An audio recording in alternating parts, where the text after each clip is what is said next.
worth this. There we go. Well, we are live, and we're gonna hit some of this intro music.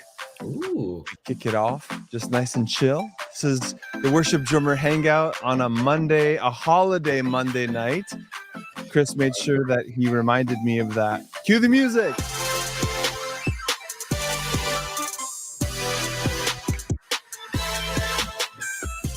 So, that's a bop. We have the privilege tonight to hang out. Just want to say what's up to everyone. I know that there's like a slight delay, so people are just seeing this show up as we've been talking. So, yeah, it's Labor Day. Labor Day weekend.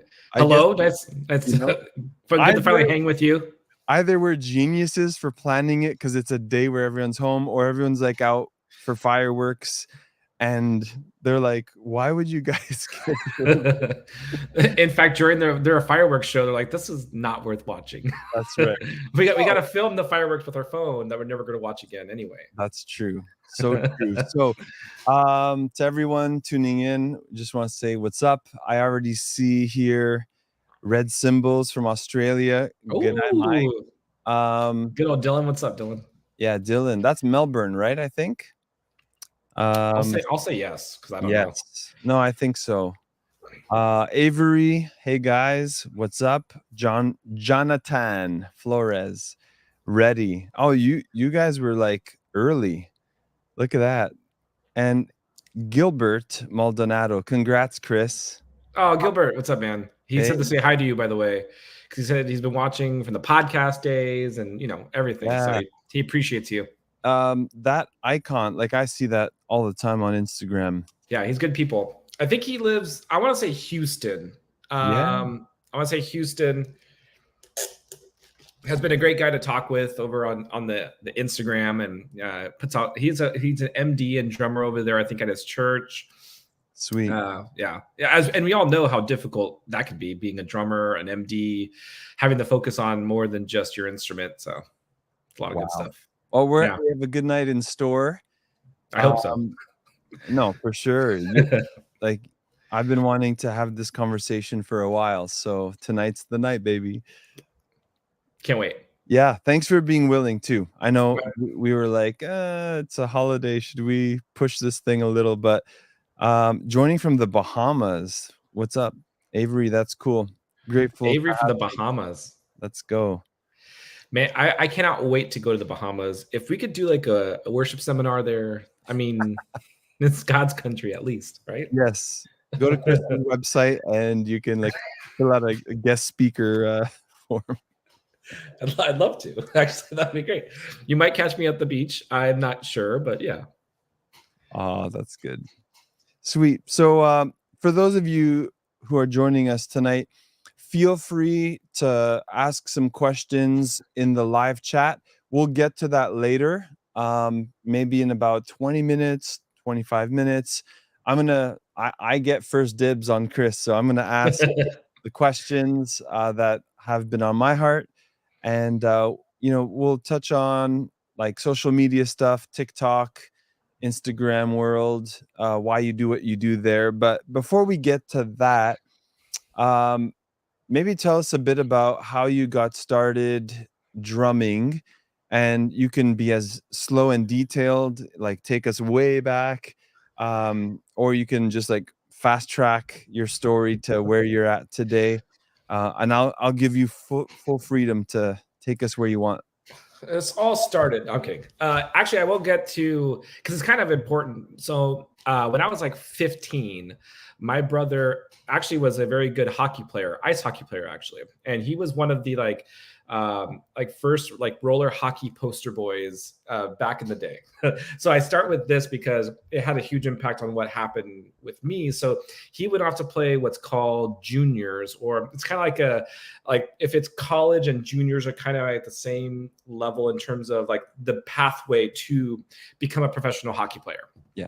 So he was doing this, and he was in a place called Bismarck, North Dakota. He actually did it, like stopped playing hockey. He was like, I don't want to do this anymore. I want to play bass. And I go, well, if you're playing the bass, I gotta do something. I mean, I'm a 15-year-old that loves video games, played hockey but was not good, like, because he's the shining star and I'm over here, trying to keep up. And I didn't even care because, I did not have like a huge passion for hockey.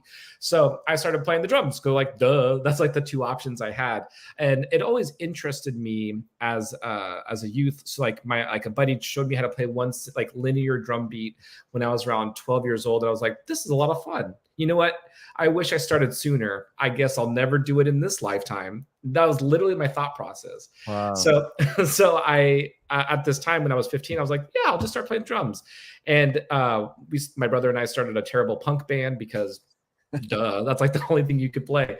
So with that, we started playing obviously at church because we were going at church, and I was a Christian from when I was a baby.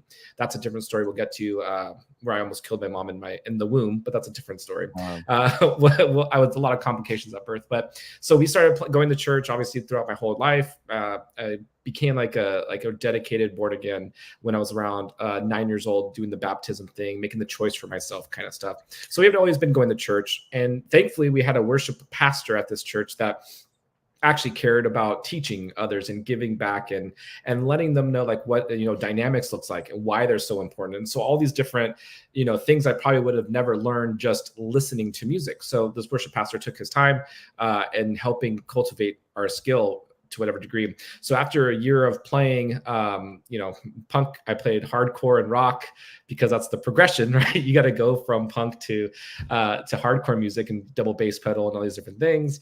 And then after that, I started taking lessons with a guy named Jeff Perez. He was at like this Christian bookstore. Literally, that's what it was called, the Christian bookstore. Wow. And he had drum lessons out of there. And I was like, okay, let's ask this guy.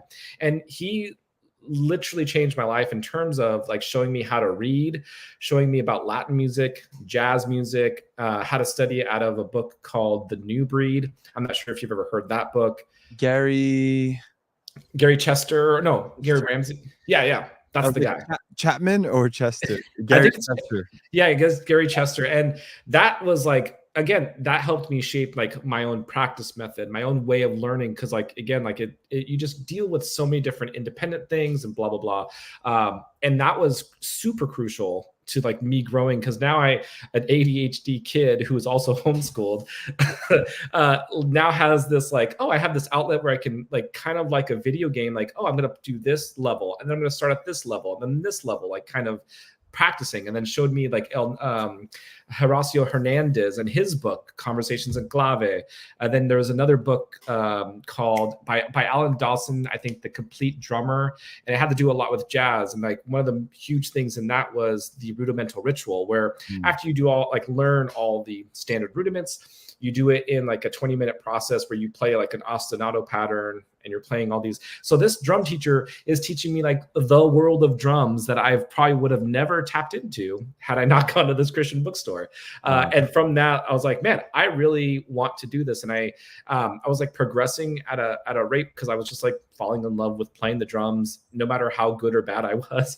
I just always was like learning and wanting to grow more. And then I was like, man, I want to make this, my life, my career or whatever. So I want to go to school for it.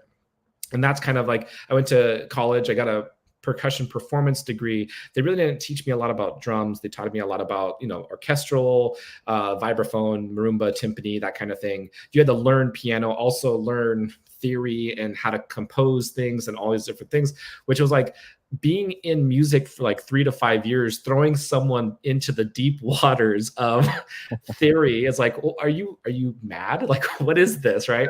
But I stuck through. So that's a good thing. And then after that, I started taking lessons with a couple of drummers that like were really like powerhouses. So one was named Sean Horton, and Sean Horton played for like Natasha Bedingfield. He currently like plays every so often with Israel Houghton whenever Carlin's not playing or he's in California kind of situation. Yeah. And then the other drummer was Chris Coleman, and Chris Coleman needs no introduction. The reason why it was so important for me to take lessons with Chris was when for me when Another Level came out. So Friend of God, that whole album, 2004-ish. Correct. 2004. That album I would listen to on repeat whenever I was driving to school. Come back. It's a master class Yeah. on music in general. And this guy shaped the way of like how I wanted to play, how I wanted to sound. I was like, this, whoever this is, I want to like, this is the guy. So lo and behold, like, I don't know, it was like 08, 09 or 2010 around there. I can't remember when, but I see this Facebook post him like, anybody want to take lessons, you know, go ahead and message me, serious inquirers only. I was like, what is it? Let me try. So I message him and he goes, and for me, and knowing how much and the value that he has, what he charged at that time was for 90 minutes, $100. Right. And I was like, wait, this guy, again, masterclass, I know his skill level. You're charging only $100 for 90 minutes. And other people will say, that's outrageous. But I'm saying, no, that's incredible. I literally just went to university and the guy taught me nothing. So I'm going to go and spend my own money on this. And it was the best decision I had ever made. Like, help me take what I've already had built up and just like, oh, here's another layer and foundation to go and do kind of what you want to do. Great wisdom, great human. And that was like a great, I had a couple, I would say like 6 months worth with him. We did like every other week. So all that happened and I just kept trucking through. Unfortunately, like, you know, during that time was like the market crash. So like gigs were tough to come by, whatever that looks like. Yeah. But in all, like music was always wanting to be like what I wanted to do. And thankfully, like no matter what, I was always with a church. So playing on a Sunday, and it was like always my like it wasn't like a dream to be in this what we call like the worship industry, which people have asked me that question, which is so like still outrageous to even think. But again, that more power to them. But like it was always like I would just want to serve, I just want to play, I just want to be part of what's happening because as we know, church music has changed so much throughout the last 20 years, let alone gospel music being in its own realm of incredible musicians, and then worship music, or CCM, I should say, whatever you want to call it, like also has its eclectic group of amazing musicians as well. And so there's never not a need for someone to be playing on a Sunday. And it was always like part of my goal was always wanting to be, you know, just playing for the Father and having fun and growing with a lot of other people. So it's been a great time. And yeah, that's my story of learning, playing, and then caught you up to speed kind of thing. Wow. No, I had no idea of any of that. So that's amazing to hear. You're very articulate. So like, thank you. the first thought that comes to mind is like, what else do you do? Or like, is this something that you do professionally, like, or do you speak in front of people? Like, I don't know, like I've done a lot of interviews and like this seems very natural to you. So what makes you articulate? Thank you. So the school that I went to originally was to become a pastor. My original major was a pastoral leadership degree. Wow. And within that, I was like, I don't think I want to be like a pastor in the traditional sense, right? I think there's a beauty to those that want to, and all those things. And it's such a difficult, I won't even say job. It's a difficult task to take up that, you know, that cross, to go and be a shepherd. Really, that's, to me, a pastor is someone that walks with them, you know, on everyday life, soul care, a lot of those things that matter more than just like preaching on a Sunday morning. So me being articulate just came from like listening and hearing people, you know, just have like conversations. I would say my dad's hilarious, but that's a different story. But like listening to like people talk about like their passion or try to explain things, and then listen to the ones that don't do well and say, how do I make that better? Because then whenever I would listen to myself talk, I'm like, how do I make what I'm saying more understandable, right? Like I want to be able to speak and like you understand what I'm trying to say, or even just tell a story where that it kind of makes sense. And it's not like trying to like convey people or try to sway people in a certain way. It's just trying to tell you like the entire story, give you the full understanding of what's happening compared to leaving you asking questions. And I think that goes to even just my philosophy now when it comes to like music as an example. So when I think about live stream and I think about people saying yes to playing on a Sunday or a Wednesday, it doesn't matter what it is, right? Yeah. No one in the audience is going to say, hey, that person only said yes about an hour ago. right? If I said yes and they needed, I better come with my full, like everything in terms of knowing the songs, playing with like my full might, understanding the whole spectrum. Not that you can't make mistakes, but if you're going to say yes, you have to come with your excellence kind of thing. And to me, knowing that no one in the audience will have like understand my excuses or care for my excuses, they're just going to leave saying that guy didn't know the fill to "We Praise You." Like if you don't know the fill to right, if you don't know that and they know it more than you, then that's kind of a shame on me as the drummer or the musician, right? So to me, it's like how do you tell a story? How do you convey the message in a short period of time, a long period of time, whatever that looks like, so that people understand what you're trying to say? And I know I talk fast because I think it's the Latino blood, but it's one of those things where it's like, if you leave people confused, you really didn't tell them a good story. You really didn't tell them what they came to listen for. And I think even teaching, like trying to explain a complex topic of any kind to someone, it's, you have to like learn, trial and error, and learn, all right, this is how I can give this information so you can understand it, and thinking about how different people learn, in different ways. Yeah, no. And it, for me, it shows, even in your social media posts, your reels, the TikToks you post, like there's always a lesson there. There's always something interesting. I don't want to call it a hook, because I feel like you're really adding value. It's not just like follow me because I'm an influencer and you should. So maybe we can dive into that now. It's like what made you start posting to your feeds on the socials? Is it mainly TikTok and then Instagram? I do YouTube as well, like shorts and then long form video every so often. Threads now too, but that's really just Instagram 2.0, Yes. Yeah. So I would say the origin story of that began like a two-pronged thing. So first, just so you know, I'm Cuban, and my grandpa was the reason we came to America. And as we know, Cuba became a very communist country.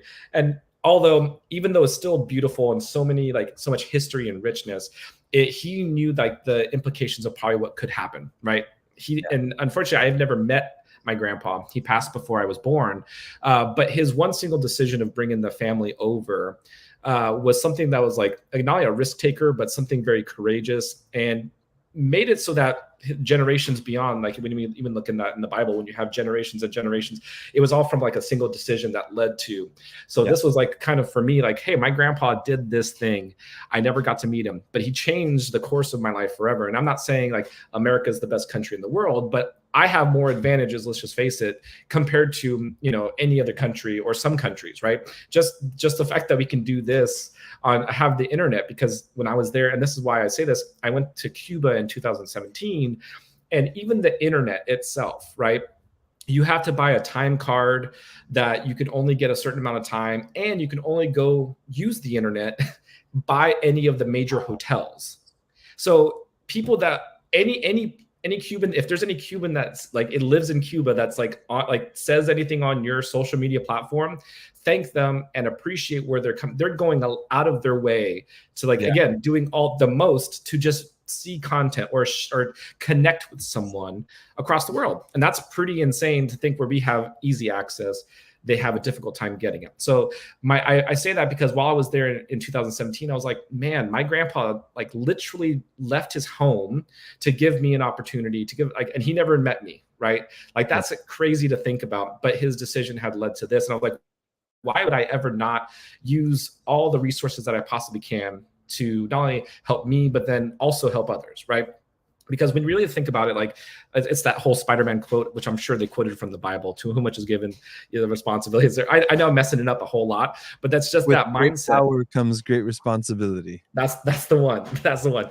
And that to me is like very important, because what's the point of learning or growing or utilizing anything and not giving back in some kind of way? That's really just hoarding whatever that is. And you can even look at, scripture, what's called the one where he doesn't give, my goodness, can't remember the scripture now, but it's about like just not giving back, right? Not just hoarding the goods that you have. So that was my thought process. I was like, all right, for my grandpa who I never met, I'm going to say, hey, thank you for what you've done. So I'm going to make sure that I always have, so like I'm doing everything in my power to not only give back, but grow and utilize what I can. So Wow. I came back and and for 2 years I didn't post anything. So I was not the posting kind until 2019. And to me, it was like, okay, I want one for my own self to have a portfolio of things. So if anybody asks me to play music for them, I can just send them my Instagram page and they know I can do it, right? And then sometime in 2020, the COVID obviously happened, and that was horrible. But within that, there was like a lot of interesting opportunities that happened from there. And then I noticed like in 2021, that's when like the following began, as we could say. So it was 2 years after just posting things, and then realizing after a while, I was like, I always had been doing something where I was like trying to say like extra advice or give some advice or whatever it was, because again, just wanting to help people, and then just utilizing reels or TikTok or just like the written form, using various ways to just continually give back. Because I always think about that concept of who would be what would you want when you were like 10 or 15 or 20? Like give that kind of content that someone at that age would need. Like, or me, when I first started drumming, I would love to have known to have played a click. Not 5-10 years later. I would like to know right away, be very good with the click, right? That's huge information. We can go down the line of everything that you kind of need wisdom wise.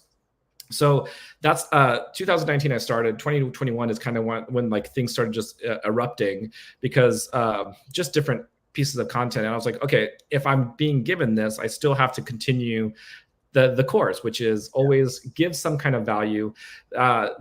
There's always a desire as a musician to always say like, I gotta put, my best chop or my best this, or I can't not let it be perfect. I gotta just, and it's like, that really doesn't help you. That's only like our ego getting in the way to whatever degree, because we're all on a growing process and learning, and someone's going to always appreciate something that you post because it might resonate with them in a different way than it does other people. So, and I always would think about that, like, why is it that, the greatest musicians that I think are out there don't have a huge following besides posting and this, that, and the other? It's because, they're not giving value. They know something that they haven't given back in some kind of way. And then you see people that are teaching, or you see others that are doing just a silly reel. So all these different things, like, it doesn't matter. It's not the who's the best. It's about what are you giving back to people.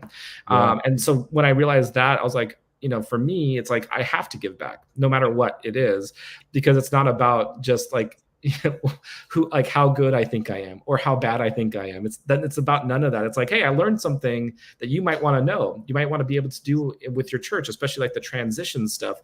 I never knew that, not only in church, but in secular world or whatever you want to call it, that they don't do transitions where it's seamless in one measure, 2 measures. And the fact when I posted the first one, I had a worship leader say, "Oh my God, that's what I've been trying to tell all of our drummers." Like every drummer that comes in that doesn't understand the worship flow, so to speak. Yeah. I try to explain it to him, but I can't. I'm not a drummer. I also can't explain what I'm looking for. I'm not a drummer. I'm like, well, I'm a drummer and I can explain it. So I was like, this is, amazing. I can understand that now. And it's wild to like see like how like little things that I do, others don't. And I see what others do that I don't. I'm like, oh, this is a part of again, like the social media, what it's all for is to grow from each other and learn and see how we can better each other always. And iron sharpens iron. And to me, it's always about building community, not, trying to have a competition or not all of these other things, because that's a waste of our time. Like we should like want each other to succeed to the, whatever degree. Like I wouldn't want to not have someone do a transition because it's my own personal thing. It's like, no, it's music. Everybody needs to know how to do this. Right. So that's kind of like always been, and the goal of mine was to, obviously, besides giving God what he's given me, right? Like that's always on the forefront, but it's when you think about how are you going to love one another and serve others, what does that even look like? So Yeah. to me, when like I make myself laugh, and I know it's about like I even posted one today about about like me playing something silly on an SPD snare, and everybody's laughing. I'm like, I did my job. Like we're worshiping, we're having fun. This is what it's supposed to be. It's not supposed to be just strict, and we're playing, you know, in the front yard with our Father, right? Like that's literally what worship should be. And there's different aspects of it, and that's just one, you know, enjoyment of it. So to me, it's like how are we serving others, and what do they need? Yeah.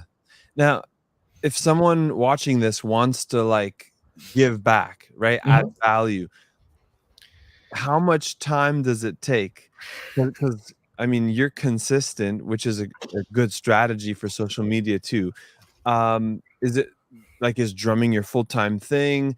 Is it something that you do for your church and on the side? You do all this social media stuff. Tell us, give us a glimpse into that part of like your life, and then how you edit this stuff. Oh my gosh. So I am a professional musician, so I get to play, thankfully, with not only just influence music and churches that I've come to love and be part of, but I also play with some other groups. Again, I don't want to say like secular, but like, you know, it's industry music, we'll just call it. And they're all great people. And the whole point for me in that is always to be a light. You can't just be a light only at church. And sometimes at some churches, you probably are, you have to love them more than the people. I won't even go into all that. But all I'm saying is that, you know, for me, when it comes to like work, no matter what environment it is, you can be a doctor, you can be a mailman, you can be anything, and you're still supposed to be the light. And we shouldn't put music on this pedestal that we can't give back to God in certain situations because it's not glorifying him. We still have to glorify him in all things. That's like, in my opinion or theology, like our worship is our daily actions. And so with that, I also do some social media work, so I help out Influence Music with theirs, and every so often some clients, because when you understand something, it's like able to give back. They want to utilize that to whatever degree. So I don't have a lot of clients, but I have a few. But so with all that, like understanding this realm of social media, I've gotten quicker at editing, because if not, it's kind of treacherous, as you know. Like it's amazing that you even do a podcast, or you like, again, all the stuff that you do, even like the long YouTube videos, people really don't understand the time, the energy, also like which is also incredible and so challenging, but just literally talking into a camera and recording it and saying, yep, that's the take I want, because it's gonna be like 10 times you do that, you're like, you messed up one word. It's just, but not to discourage, it's to encourage. It's like, okay, it is challenging. However, it's worth it, because if you're going to give back or do something for others, kind of like what you do, it's going to have a huge impact. You have no idea what one piece of content will do. And even if only like, my own philosophy was like, if one person watches this and I change their life, that's all that matters to me. And if it's changing my life by posting, and changing my life by like making myself accountable to posting, or making myself accountable to practicing, or accountable to growing, fill in the blank. To me, that's more like, again, that's saving one person's life. And then hopefully it branches off of that. And if it doesn't, as long as, again, you're still doing what you're called to do, which is every day. So the editing has gotten quicker for me. I just choose not to do the ones that require like what you do, like podcast or any of the longer videos, because that does become like a full-time job if you have the time for it, right? And it's such a respectable occupation. And honestly, like the world has changed so much. And this goes back to like my grandpa and the whole like coming from Cuba. Like I think about my dad, I think about my grandpa. They would have never thought that you can do not only music professionally, YouTube, what, like, again, YouTube is not a thing until 2005, roughly 2008. I didn't even know, like in that ballpark, right?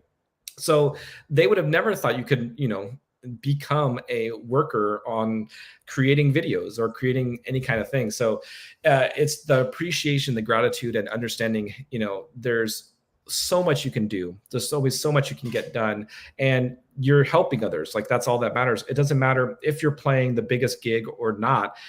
That's irrelevant. People want to know, hey, can you give me some kind of information? Have you impacted my life to some degree? Have you changed and helped someone in whatever capacity? And I think if you always go with, like, if you have your why, you know, whatever that is, you're going to be able to learn how to edit. You're going to be able to learn how to storytell, so to speak, on social media. You're going to be able to learn how to play a certain drum beat. You know, if you have a why that's super strong and powerful that you believe in, then you'll be able to do all of that. And so again, for me, editing is the hardest part, but I've gotten quick enough, and I kind of like in my brain, like, all right, here's what I have to do. And if I don't get it done in 10 minutes, I'm out of here, because it's not that I don't want to do it. It's like, I'm going to get like to that like OCD kind of like, I got to get it perfect. And then I'll never want to post it because it's not perfect. And then fill in the blank. Yeah, no, for sure. And so for the TikTok stuff, do you just use your iPhone, or are you using a different camera? And then, because for 10 minutes, it must be all on your phone, right? So for all of my like the Sunday stuff, I do use GoPro. So I have a GoPro with a GoPro audio adapter. I have recently started doing like TikTok lives where I use my phone, but I have the iRig stream, and I kind of jimmy rig that where I have the iRig stream to my IMs and then the GoPro to the iRig stream. It's possible. I've gotten it done. But for editing and for all those things, I do it all on my phone. And that was my challenge to myself, because I was like, if ever I'm on the road or I'm unable to use a laptop, let's just say, I need to be able to do it on my phone. Like it's a mini computer in our pocket, right? So I have to be able to do it there and do my best to make it look as good as possible. And I have CapCut, you know, that's such a great tool. Even InShot I used before. I mean, you can use iMovie or whatever an Android would be. So just using the tools that you have, you can get so far, right? And to me, I always wanted to do that, to never have an excuse of, oh, I just can't do it, or I don't have my laptop, or I didn't have this, or I don't have that. I started posting when I first started posting was I was on a musical tour of Evita. So it was a national tour of Evita, which is a great musical. But there's a couple things to this. I didn't have any of these fancy tools. I just used my phone and recorded myself drumming. Now, it would be cool because you have, you know, singers and instrumentalists around you. But on this tour specifically, I was in a room completely separate from everyone else on every stop. So sometimes we'd play for the whole weekend. Sometimes it was like a one-off on Tuesday, Wednesday, Thursday. But I would play in the basement. I would play in a different room near a water cooler, because one, the drums, they didn't want to try to control them, of course. And also it was just way too loud in some of these theaters. And one of them didn't have room for me. So that was like the test subject. So we didn't have room for me. So I played in the basement. And so all you're hearing from the camera is my drumming. You have no context of what I'm playing to. But I was like, you know what? I don't care. I got to post. I just got to start doing this, and got into the habit, similar to like, you know, working out or anything else, just getting into the discipline of it. Because again, if the goal is to help someone else, it's irrelevant what it sounds like, right? If the goal is to give value of some kind, or ideas or creativity or all these different things that we have as an outlet, nothing's stopping you but you, right? So that's kind of the whole thing. But yeah, the iPhone, I've used it in editing a bunch of stuff, and that's just super important. So cool, man. So to all our friends listening tonight, you don't need like a DSLR, a gimbal, any of these kind of crazy things. Just take your phone. And, you know, I like what you said. Like, I'm reminded, like, motivation. Why are you doing it? And just a little side rant for a second. Please. I feel like a lot of drummers today, it's about building the platform and wanting influence, but I think for the sake of recognition, of like, see me, I'm rising to the top. And it's so counter kingdom, where Jesus is like, I didn't come to be served, I came to serve and to lay my life down for many. So just a small thing that I'm like reminded of, and I know that's not why you're doing it. Like we already established, you're adding value, and you committed to this thing a long time ago to be consistent and to show up all the time, and you have been. So thank you for that. My pleasure. And even to add to that, which is beautiful, like it's so hard because our mindset, you know, we always look at what's the numbers, like did it get 1 million views, or why don't I have 20,000 followers? those are all similar to like, you know, anything in the church. Those are all like nice bonuses, but that has nothing to do with the main point. And like you even said, I've like more and more I like understand quote air bunnies, because how will we ever understand our God? But like getting to know Jesus more and more and more, right? You said he's a servant first, like thinking about like washing other people's feet, you know, saying to the alabaster jar woman, hey, the gospel is going to be spoken through you for what you just did, kind of thing, right? And I know I'm paraphrasing and what, you know, all that stuff, but it's like all these things, like it was always like the first is last and the last is first, and the numbers are only there as like, and I call it like, I think Gary V has talked about this before. I'm not sure if you know what Gary V is. Hilarious gentleman, but like those are all vanity metrics. Like it doesn't, to me, I love that people get saved. I don't also want to know we had 100 salvations this weekend. That's like, yay, but also that's not what we should be striving for, is the numbers, because the number, like, and this is another story, and I'll try to keep this short. I used to work right out of college because, again, the whole market crash. I was working at 24-hour fitness, which was, I was doing like selling memberships and all these different things, right? And I remember like the specific hotspots were like January 1st and like right before Christmas time, or like the holidays. So in September, October, right? These were like the hot times to sell. And all we want to do is like, once you sell a membership, they can leave whenever they want. They never have to come back because we have them on a monthly plan, right? This monthly plan is going to give us money. We don't care if they show up or not, but we like, oh, we got 1,000 new members. That's great. We don't care if they come back. And that was like the message from, you know, 24-hour fitness, which is a gym, right? And I was like, oh, that's horrible. Don't we want them to have health? Like, don't we want them to work out? Don't we want them in here? Like, if they're trying to like strive for a goal, they didn't care, right? Because again, you know, unfortunately, that marketing side where you just want money, that's coming in. They don't care what the results are. They don't care about anything else as long as that's coming in. And I never wanted that to be part of the church. I don't want the church to start thinking, and I'm talking about ecclesia, not just the hang, but like we shouldn't be saying, oh man, we got a 25,000 new followers and 24.99 of them never came back. That's like, right. That's a terrible, terrible structure, right? We should always go for the one. We should always want to have that connection and try to like build into people's lives in whatever capacity. And that was like always my like trying to like change my perspective of, it's not about the numbers.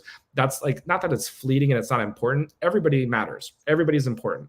But that shouldn't also give someone value because of how much, like, they have 1,000 followers, so they have some value. Yeah. They have 20,000. They're getting better. Like it's just appreciate it, be grateful for all of them, and give back to them. That's like, again, my approach, because everybody deserves to like be loved and know that they're special, regardless of, you know, they're not just a number, basically. Yeah, no, so good, man. Man, time's going fast. I talk a lot. What is wrong with me? No, it's great. I've seen some questions come in the live chat, so we'll get to those soon. A few more things that I want to ask you.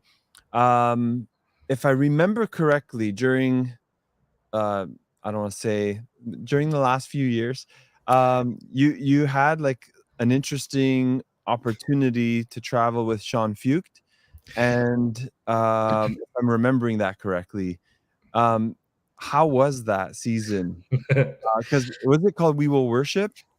Let Us Worship. Let Us Worship. That was right.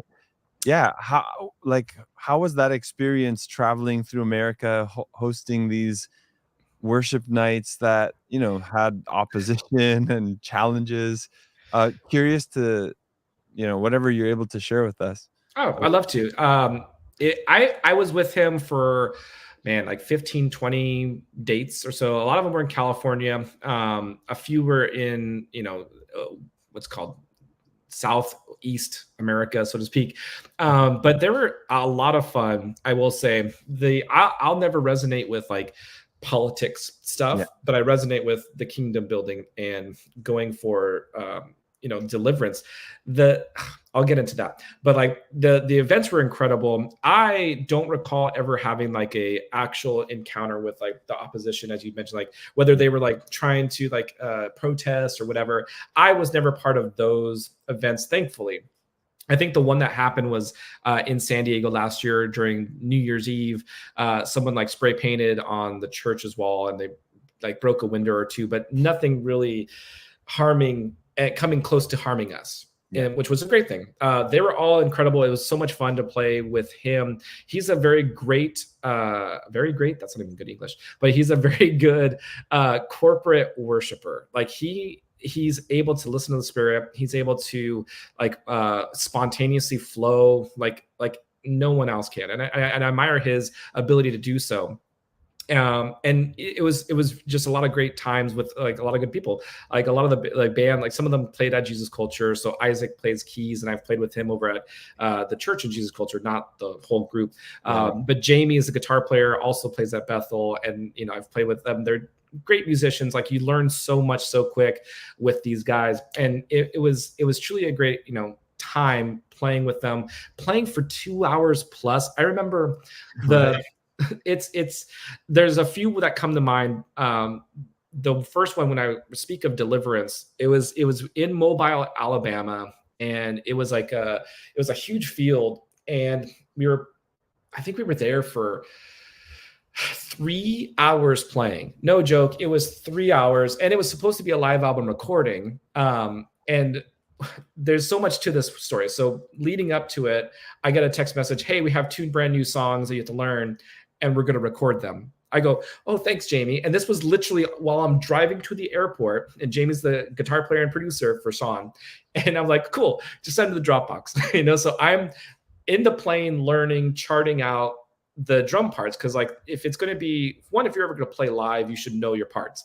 Secondly, if you're going to play a live album recording, so I thought, which it was still, you better know the parts, like even more so. So I'm charting in the plane. I don't get to touch a drum set. I even touch, like when I get to we stayed at Airbnb the next morning, I just play on pillows to try to memorize and muscle memory, because I'm about to go record, right? So it's crazy. It's just as crazy. You would have like more ample time, but this is not how they roll. Anyway, so we played 2 shows out there, one in Thomasville, Georgia, which was a very heavily impacted by, I would say, racism or segregation still. And I was like, it's 2022. Like, why is there so much, Like, and that's part of our job, to go in there and say, no, bring it. We are the whole body. Like, it's not about color. It's not about anything else. It's about the Spirit that lives in us. So the next night, Mobile, Alabama, at this thing, we're playing. I was playing on this drum kit that was like, it was like someone's like personal kit. It wasn't even like a rental. And even the heads were still like the factory ones. It wasn't even like Remos or anything. It was like, I think it was a Mapex. It was like Mapex, whatever, on the head. I'm like, this is gonna be a good time. It's gonna be a great time. So it was a 3-hour long one, great songs, and it was a lot of fun. But the deliverance part, again, 3 hours of playing, they do like a moment in the Let Us Worship service where they're praying for everybody, calling out, whatever. And I just remember through my in-ears, through the mics, through everything, the loudest screech of, I guess demon possession or prayer for this person. And it was just the loudest screech of this entity didn't want to leave. It just was there. And like, that was just like one of those moments like where you get chills and you're like, only the name of Jesus can remove this and break this chain. And that's like something that for me has become more and more and more of evidence of like, there is power in the name of Jesus. There is more than just what we can understand and comprehend, is that these things do exist, right? And entities or demons do exist, and they do happen in the spiritual realm, and we can tap into the spiritual realm. And that's a crazy concept altogether. But in this case, in this moment of this deliverance, like it was, again, and I'll never forget that sound while I have in-ears on, while we're playing. Like, it was like, this is like outrageous. And that was like, it only happened because like, that's what they're pressing into in these kind of services. We're worshiping for hours. We're praying for people. We're giving these people like something more than what they can comprehend or even try to like get out of their lives. So that was one wild moment. The second one that I think was probably, there's a lot of great times, but I think the live album recording we did it's called The Key of David. And that album, It was just so beautiful. Like the people there were just wanting to worship. And I hate to say this phrase, like if it's not like the intended, but like when people eat out of the palm of your hand, right? Yeah. That's not the phrase I want to use, but that's like the idea, the concept, because we could have played zero notes and people would have been like praising and worshiping more than we were.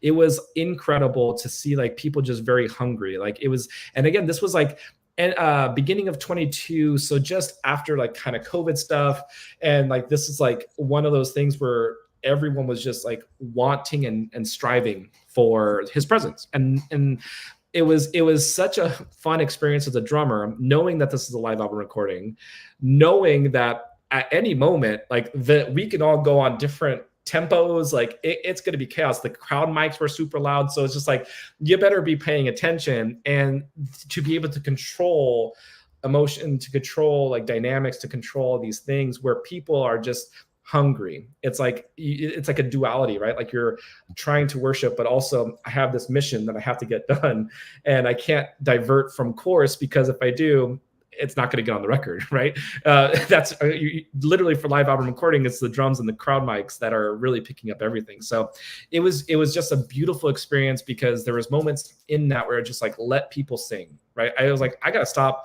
I'll just keep time, but listening to them sing with their full hearts. And it didn't even matter like who was on stage. It didn't matter any of that. You can tell it was just pure worship, but it was a great time, great people, great family. It was great times. Yeah. So good, man. I have one more question for Please. you. A new segment that we're going to introduce tonight on the Worship Drummer Hangout, and then we'll get to some questions in the chat. So it's 3, 2, and 1. So 3 top drummers, favorite drummers. Okay. 2 albums that you love or that have influenced you, and 1 Bible verse or passage that really speaks to you, or that you kind of like hold on to throughout your life. Let me get the Bible verse, because I can't be misquoting that whole thing. Let me find it. As much as you need. 3, 2, 1, baby. Okay, so I love the 3. There we go. The 3-1, because I always ask people, not always, but like who's your like Mount Rushmore of drums, and then like Mount Rushmore, we have like 4 presidents' heads. I'm sure you know. I know you're not like. I know Canadians still know a lot about American history, but just for people that don't know what I'm talking about. I went to Bible school in the States, so but I was just outside of Boston. Oh, sweet. Yes. And I've been to Toronto too. That's where you're stationed at, yeah? Yeah.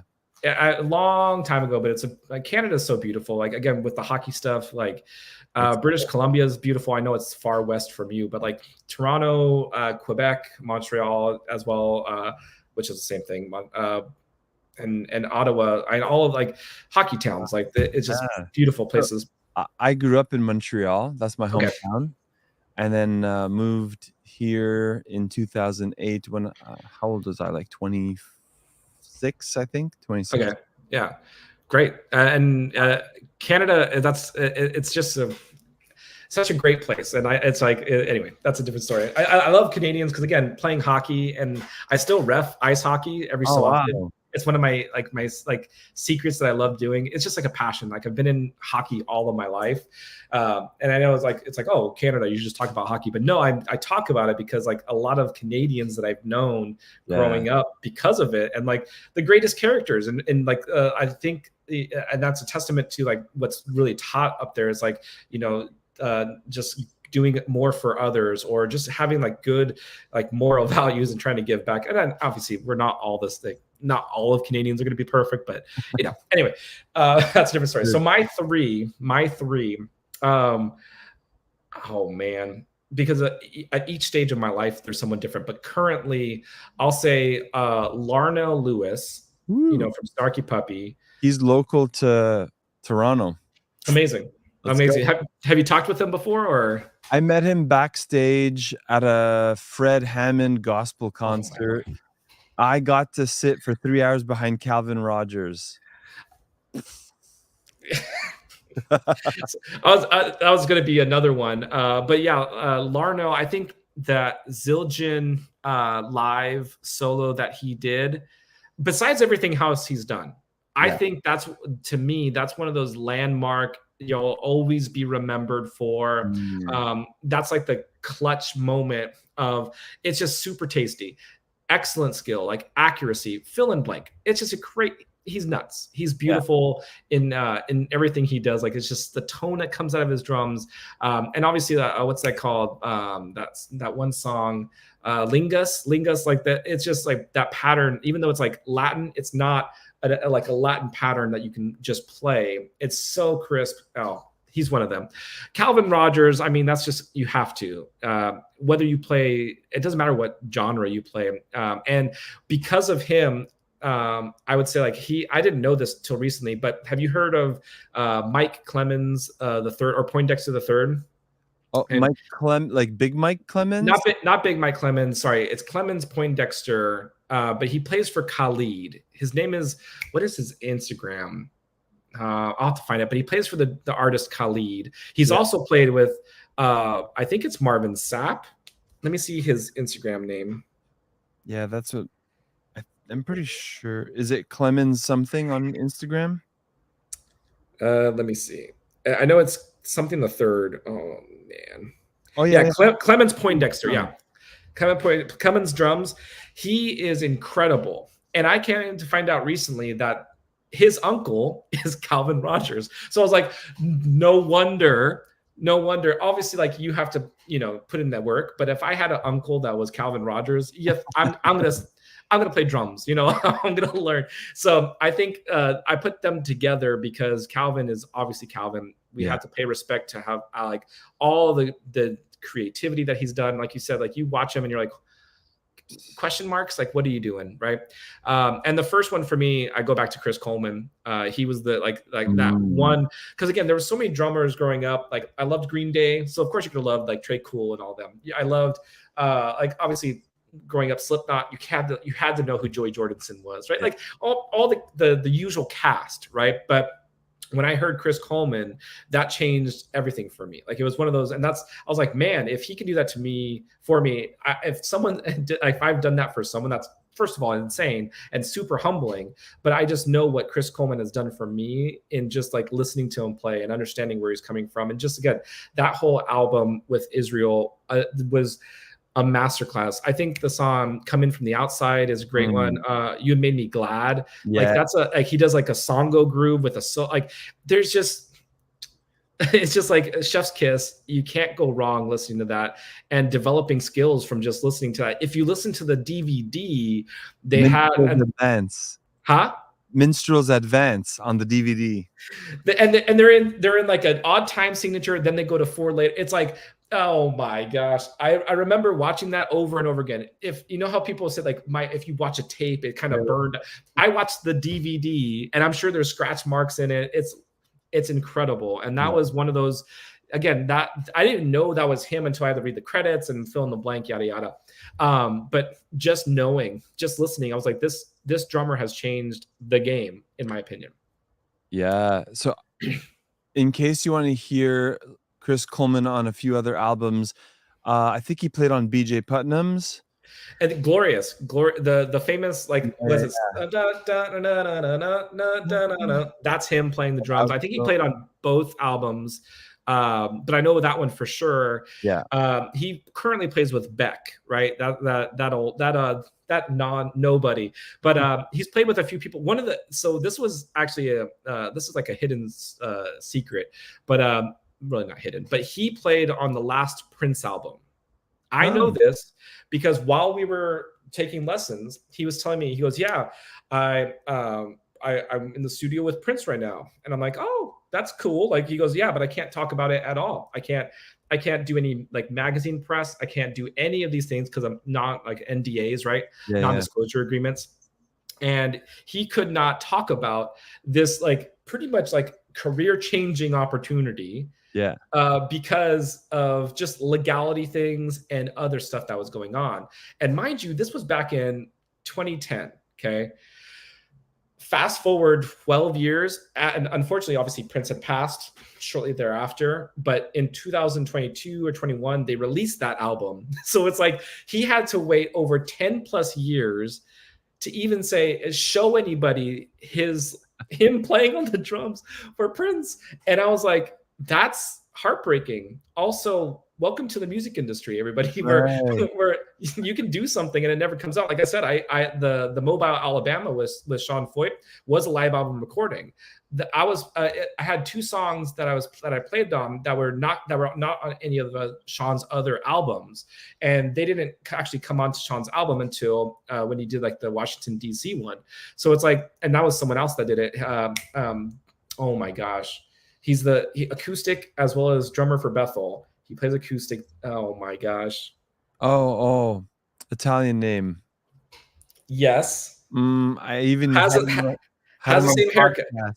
Has the same haircut as us. Oh my God. Not JD. What's his name? JP.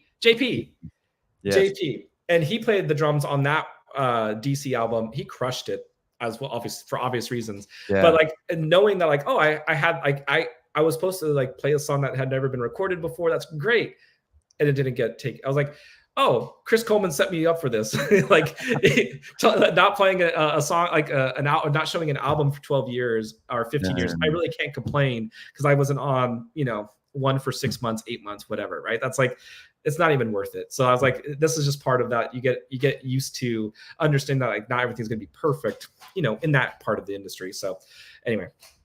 Wild. All right. So 3 drummers, 2 albums. So that Another Level album, I just have to go back to it because it's just so stupid. It's just so good. It's so stupid. And again, at that time, Israel, he was in like, that was the height of his career. And he's still obviously worship leader, great stuff. I'm saying like before the Grammys and all these different things, that was like a defining album for everyone. And there's just so much great like music, so much great song, so many great songs, so much great writing. It's just really, really amazing. And man, another album that is tough because there's so many good albums. What's an album that I can listen to every song? I'll have to come back to that one because not many songs have had that defining of an impact as that one. I'll get back to it because there's a lot. All good. Let's get to the Bible verse real quick. Bible verse. So it's oh my gosh, oh my goodness. How do I not get the audio version? Can I just get the full reference, please? There you go. Whole passage. Read full chapter. So this is coming from Philippians 2:14 through 16. Do everything without complaining and arguing so that no one can criticize you. Live clean, innocent lives as children of God, shining bright like lights in the world full of crooked and perverse people. Hold firmly to the word of life. Then on the day of Christ's return, I will be proud that I did not run the race in vain. Oh, and I clicked it away. Hold on. Did not run the race in vain, and that my work was not useless. So that one, to me, it's pretty self-explanatory. I think there's another verse in Philippians, like you want to be like stars, like shining light as stars in the sky, like just always trying to be a light, and trying to be not only like know who you are in Christ and doing things with purpose of loving others, get like the whole value thing that you talked about. Like me, I know that, which is crazy. Like some people have gone on to my like TikTok lives, which is another, you talked about like recently about recording yourself on worship sets. I think I was watching that video. I was like, that's a good topic. This is a great topic because I've had this moment where I was like, man, when I do TikTok lives, I get caught like looking at the comments because I want to respond to people. I always like to like have interaction of some kind in terms of like making sure that they're seen, right? And I was like, okay, I got to turn the camera because I can't get distracted. So I have my lady Myra help out with that a lot. She just does all the responding for me. But I say that because there's people that have been in these lives that aren't Christians, and they say, I cannot stand church. I can't, like, the church has hurt me. The stories that we kind of hear, but like, I'm here because what you're doing, like, I can sense, I know there's something here worship wise. I know that something's happening. There's something is here more than just drumming, and I don't like church. So it's somewhere in this middle ground. And to me, I'm like, I just want to be that light. So if you're only going to see any type of Holy Spirit or God in this 30-minute live of me drumming, that's way more important to me than any viewers, any likes, that's what matters the most. And I'd rather be that light for them compared to just any other reasoning. You just want them to hear that they're loved, and they know that there is a God that's out there for them. So that's why that verse matters a lot, and just try to do your best. There's no way to be perfect. We all know this. Sanctification, you're always on that process, but really just doing your best to not act holier than thou, but just being a better example for others. Yeah, that's great, man. Cool. So new segment, 3, 2, 1. 3, 2, 1. I like it. Awesome. All right. As promised, we'll get to some of your comments real quick, and I think when I show them, you'll see them at the bottom. I just want to vet them real quick. Sure. I didn't even see. I said I show chat. Oh, I didn't even have the chat on the whole time. Oh, no worries. At the bottom here, can you see that? Yeah. Can we start this hour or over? Because I didn't even realize you can click that button. All good. All good. So Lindsay Buffington, thanks for She's great. She always comments on the videos. She's learning a lot from one of the drummers at her church named Max, and she's just hungry. I think youth group, and she wants to really go hard in terms of learning. So it's a great character. She always comments on the post. That's why I know this person. And how do you learn songs quickly when there are so many interpretations on YouTube? Quick, funny answer: just put it on 2-point speed, and you can learn the interpretation quick, or the song quick. But with this, I will say charting. You really have to just chart, and knowing whether your church or the group or worship leader wants. So we all know Build My Life, but there's 20 versions of Build My Life, which is a great song. It deserves 20 different versions. So besides listening to all 20 versions, really asking the worship leader, we're really asking the church, is it a conference, whatever it is. If you don't know them, if you do know them, just ask them not only just which version is it, but understand what the entire goal is of that song. Because when we get into spontaneous or going off the track or not having a track, whatever, how many bridges are there going to be? How long do they take to build? How many times do they want to do a chorus at the end? Is a double, is a triple? Do you want to go straight from a chorus after the big bridge to many bridges? These questions you can always ask, because let's face it, no matter what realm you're in, we're always going to say we're going to be led by the Spirit, which that's not a great answer for drummers that want to know how to build or want to have structure, which is obviously our job to know, how to flow. But in this case, in this one, you kind of just have to know who you're working with, right? Know the audience, not the congregation, but the audience that you're playing with. So everybody on the team, what they're used to doing, and how you can facilitate their vision, goal, what they're feeling, and just knowing their signs. Are they going to give you another chorus? Are they give you another, whatever it is? Some people have this for bridge. Some people do this for a bridge because it looks like a little bridge that you can walk on. Just knowing their signs, knowing where they want to go, and that's the best you can be prepared, because that's what the whole flow is, learning how to just adjust on the fly and know it's okay if you mess up, because how are you supposed to know? Oh, great answer. One more from Lindsay. Yeah. Do you have any tips for watching and paying attention to worship leaders for starting and stopping the click track? This one's tough because it depends on how you set up your tracks, right? If it's going to be a whole 2 count or whatever it looks like. So really someone taught me this long ago, but your eyes should always be on the worship leader and ears on the MD, or the whole band, of course, but specifically the MD. Now, if you don't have an MD, your eyes and your ears should be focused on the leader. That's just one first and foremost. And I believe in like the unity aspect. So you're going to say like, what about the Holy Spirit? Yes, the Holy Spirit you're supposed to be in tune with regardless. And some would say if they're giving direction to the leader and you're following that leader, you're both in tandem with the Holy Spirit. So like, to me, if you're focusing on the people that are helping you guide the ship, so to speak, if you're locked in with them, you then know how to be proactive. You know how to like navigate how long their prayer is.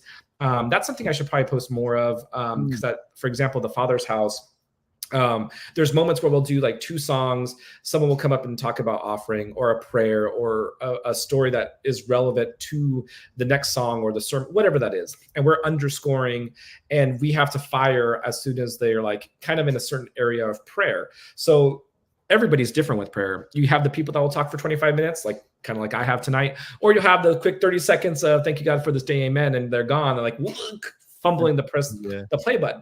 So in this case, if you're focusing on the leader and understanding them again, and again, going back to the whole prayer thing or triggering a different song, you'll know their cues. You'll see them point at you. You'll see they'll say something, let's worship with us, press play, 2 counted, and there we go.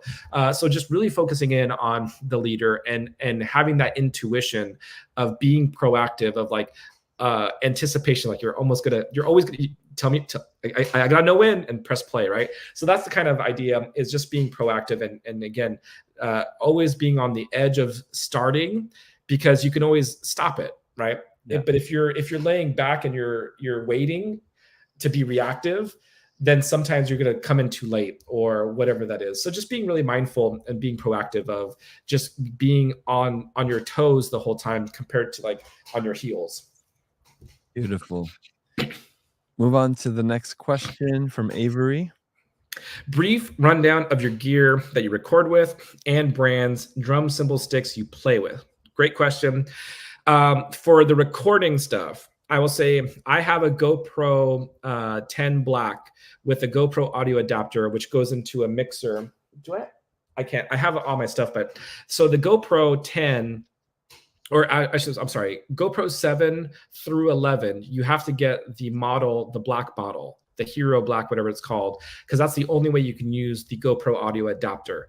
The GoPro audio adapter goes into your IAM rig or a pack. You need a splitter for the pack, but that is how you get the audio. A cheaper, more affordable option, or easier option, easier setup, is the iRig Stream, which is also what I use.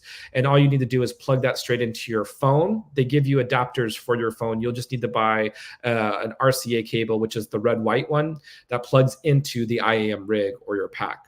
This one you can record on any like camera setting and record. You can go live on it. That's what I do with TikTok. And you can do it on Instagram, of course. But don't be fooled, because whenever you plug it in, it'll light up and then shut off, because it needs a recording source. So if you're in your camera settings, you hit record, all the audio will be coming through. If you don't hit record on anything, it'll just shut off because it has no purpose. Poor little iRig Stream. Yeah. So that's what I use. So for drums, I'm a big DW drums fan. I've always have been since way back when, what was it, Godsmack, when they first came out. He had a black cherry red DW. I was like, that is the most beautiful thing I've ever seen. And I don't even play the drums. And so I've always been a DW fan. I've met John Good, one of the greatest human beings I've ever met. He treated me like I was like this mega star, which I was like, I'm a nobody, and you're the guy that made DW, right? So great leader, great human, great creator, innovator for the drums, everything, all the hardware that they've created, the DW pedal, I love that too, and I play that as well, all from his brain power. And so just an incredible guy. For cymbals, I play Istanbul. I am not endorsed by them yet. If you know anybody, let me know. Also, for snare drums, I use Vertical Drum Co. I mentioned at the beginning of this whole thing, my brother. So he was I have a snare. Sorry, I have a signature snare called the Of Mercy snare, which is part like my middle name, and that it deals with my brother because the bigger one is called the Big Bro, and it was for my big bro. I wouldn't be in drums at all. And then there's a smaller version of that one too. It's a beautiful maple kind of snare drum. So that's the snare drum. I have a few from Vertical. They're great people. If you don't know who Vertical Drum Co. is, please look at them. Josh is great. He was very kind to me in all these days. And for sticks, I use Vader. I love them. I use Power 5A because they're in between 5B and 7A. I also use 7A for different situations. 5B at a festival because you can just play as loud as you want. But Vader drumsticks are my preference only because I used to use Vic Firth all the time, but they would break like easily. And I was like, and also they would give me blisters no matter how much I would play. The lacquer or whatever the finish was would give me blisters. I'm like, this is painful. Why do I want to play drums if they're painful? So it should be brain painful, not hand painful. Anyway, so that's what I use for cymbals and sticks and drums. So good.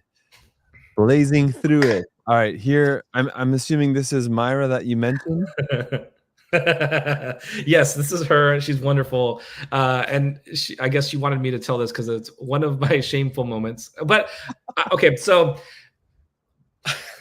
where do I begin? It was like a 5 a.m. or 6 a.m. flight, and it was only from Ontario, California, not Canada, from Ontario, California to Arizona, which I could easily have driven there. It's a 5-hour drive, but I don't want to drive. It's a flight. It's just like an hour flight. So at this Ontario airport, it's separate terminals compared to like one big landing station, and you can go.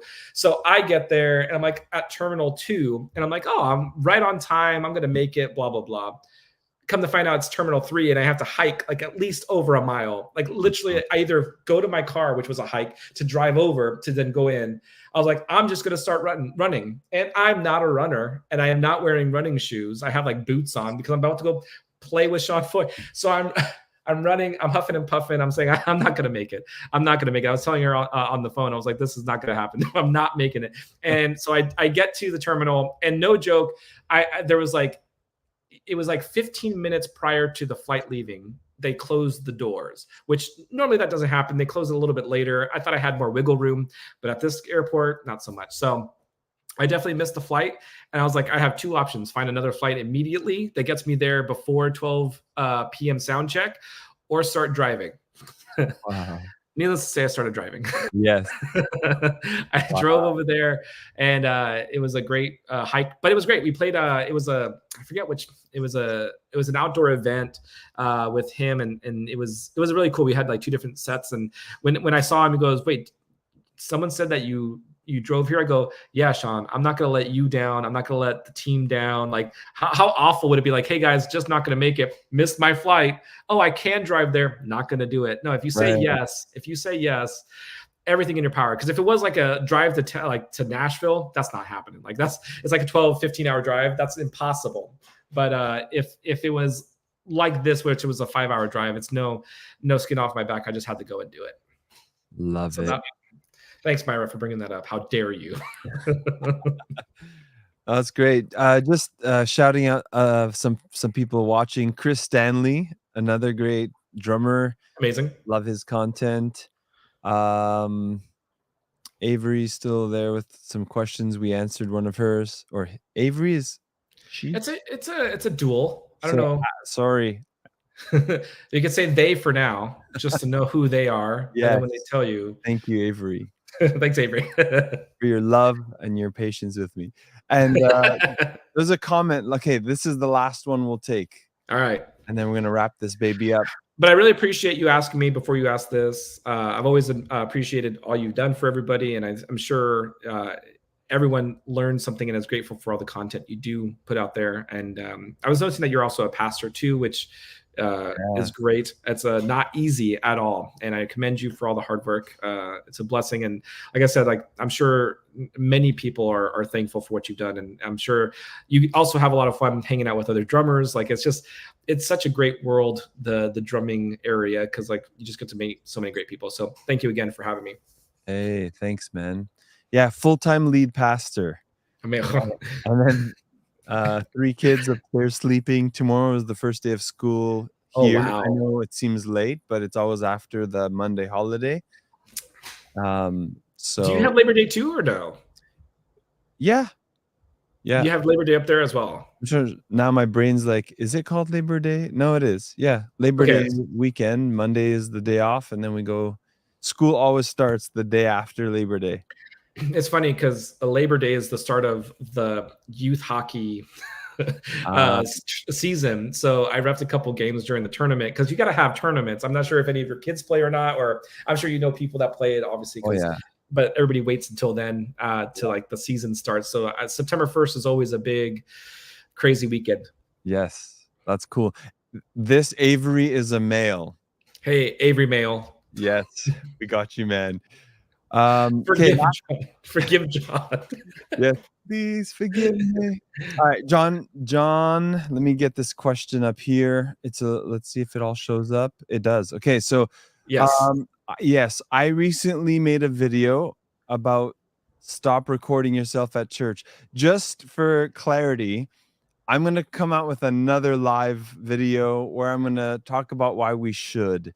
That's good. Yeah, so this I also think that was kind of clickbaity in some kind of way, but you have to get people's attention and also to invoke some kind of response. I understand. But go ahead. You can read the question. Yeah. So then, Chris, how would you say recording your videos has changed you as a musician, but also personally in faith?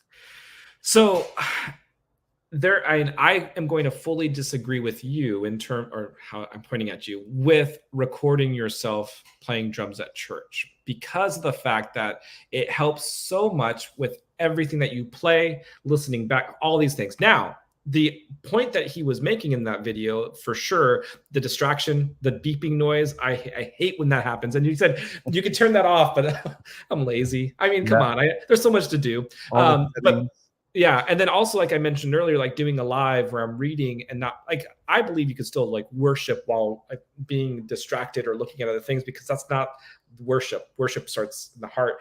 But again, recording yourself, for me, game changer. Mm-hmm. I listened back to some of the things that I was like, I'm a good drummer. When you listen to the click, when you listen to the recording, when you listen to how you sound with other people, in the same kind of concept where vocalists need to blend with each other, drummers need to blend or like sound super cohesive with the entire band. Yeah. And I would notice, like, man, I do a lot of ghost notes, and that's mudding up the mix. What am I doing? Who am I?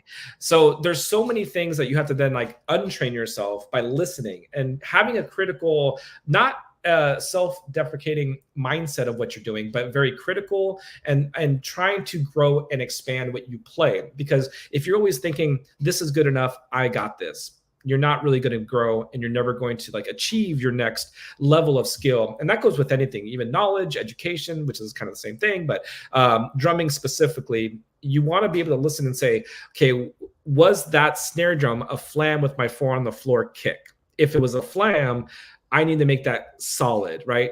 And mind you, I did this all before any opportunities ever came. Like, this is all in the waiting, right? And we should, if you're striving to be a professional musician of any kind, this should be part of your workflow of diving into what you record and listening to how you sound. Are you on the click, behind the click, or in front of the click? Those 3 matter. They're different kind of time zones, but they matter a lot when you're trying to convey an emotion of some kind with the music. If you want a little more energy, you're playing a little ahead of the click. Now, there's a difference between playing a little ahead of the click and just being rushing all together, where now you're on the E's or the and that's your new downbeat, right? So this all is what happens when I record. I listen back and say, that drum fill was killer. But then I listen to the live stream, and the live stream is using triggers of some kind. So then the snare drum is overpowering the tom. So it sounds like da da da da.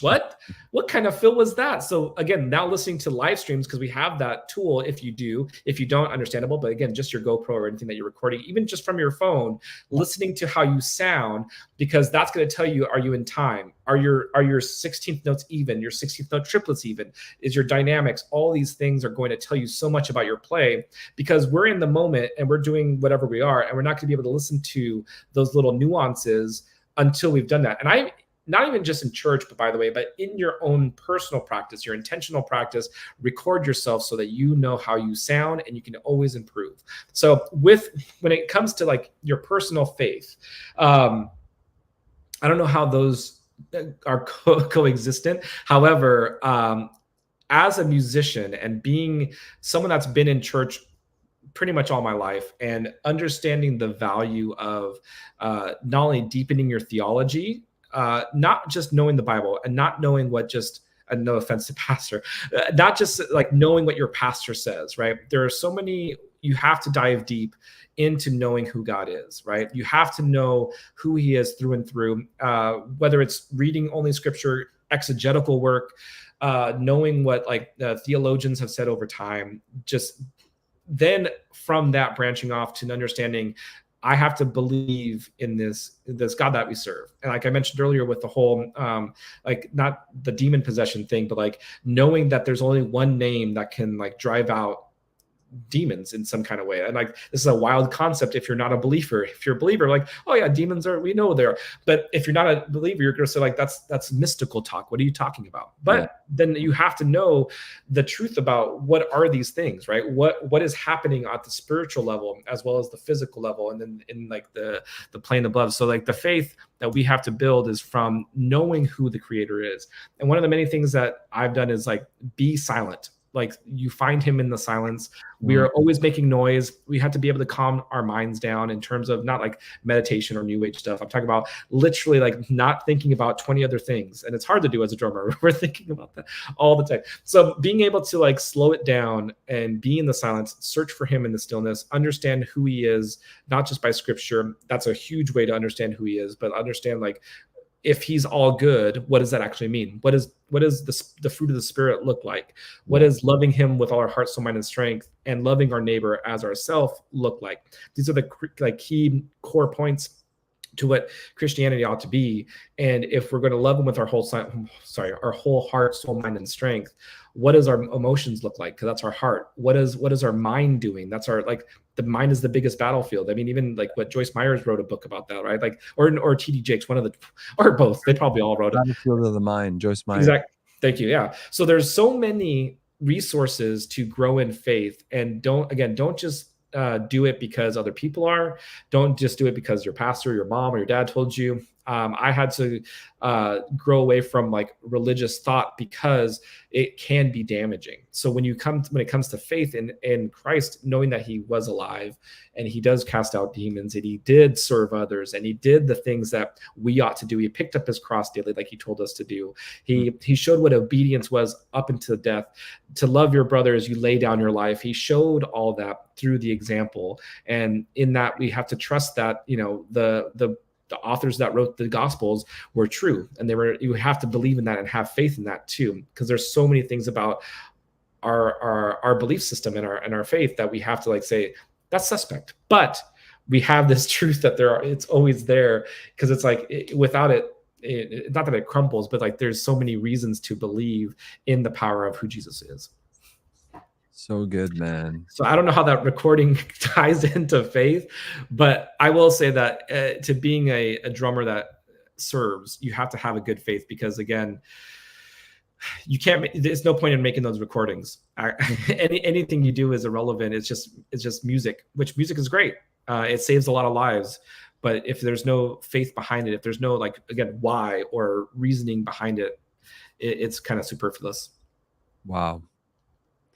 So good. You've been very generous with your time with us to hang out on I appreciate you on a Labor Day Monday night. Just as we wrap up, tell us how and where we can follow you, and we'll cue it out with some music. Oh, we got to have the music.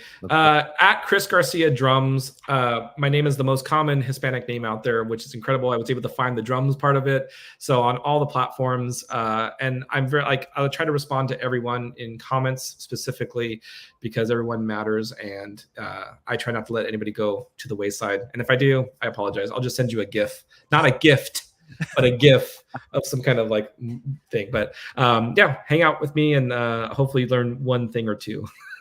So good. So follow him. Thanks for hanging out. This is the Worship Drummer Hangout. We'll catch you in the next video. Can't wait. Take care, everybody. Thanks again, John.